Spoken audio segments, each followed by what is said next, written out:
Now, the unfortunate news about Jalen Carter, all the stuff that's going around him off the field, that really affects his draft stock, and it really affects what the Bears do with the first pick, I think.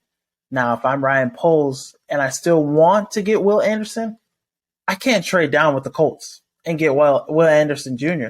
That's not going to happen because the Arizona Cardinals at the third pick are going to get Will Anderson Jr. They're going to get somebody on the defensive side.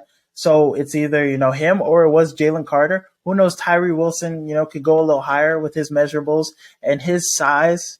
And, he's really good with the interviews too as well. So who knows? But still, your best likely possibility of getting Will Anderson is trading back with, the Texans, getting the second pick and the 12th pick. And I really like that because, we get more picks. We get another first round pick.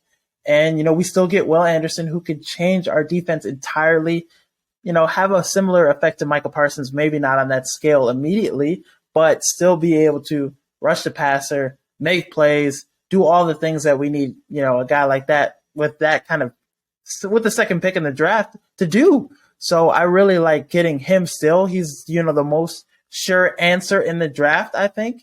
You look at him, he was one of the best players in college football in 2021. And last year he was still very productive in the SEC, one of the best conferences in college football. So I think you still get a guy like that. And then with the 12th pick, you're looking at, Jackson Smith and Jigba, you possibly get him to pair with Justin Fields. They still have that connection. They want to play with each other. It's been said in interviews, all that. So I really like that move with the 12th pick or, Peter Skronsky, for sure offensive lineman who, could be like Rashawn Slater, be the best offensive lineman in the draft. People are saying he is the best offensive lineman in the draft. I'm one of those people. So I would like that move. But think of this possibility.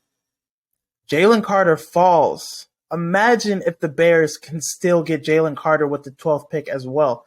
You trade down with the Texans. You get, Will Anderson with the second pick. And then with the 12th pick, you're still able to get Jalen Carter, and he's still on the board. Best player available on the draft.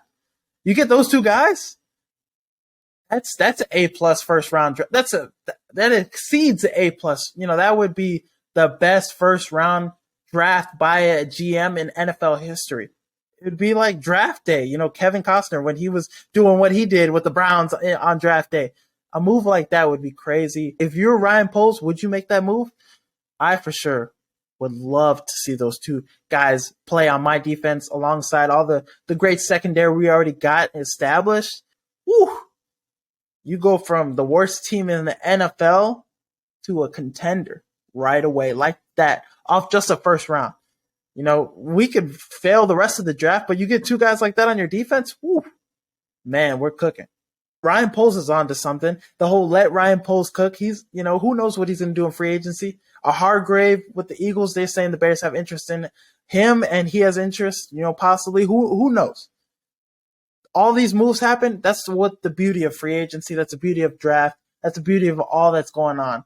So much speculation. Anything can happen, and I'm all here for it. Let me know in the comments what you think, if the Bears should make that move. If you're Ryan Poles, do you make that move? Or what other players you would like with the second pick and the 12th pick if we trade down with the Texans? Let me know. Another tough loss for the Clippers. They are 0-5 now with Russ, and Russ is now 0-15 as a starter. This is, crazy stats, crazy numbers. But you keep looking at these games, these losses. Can you really say it's Russ's fault?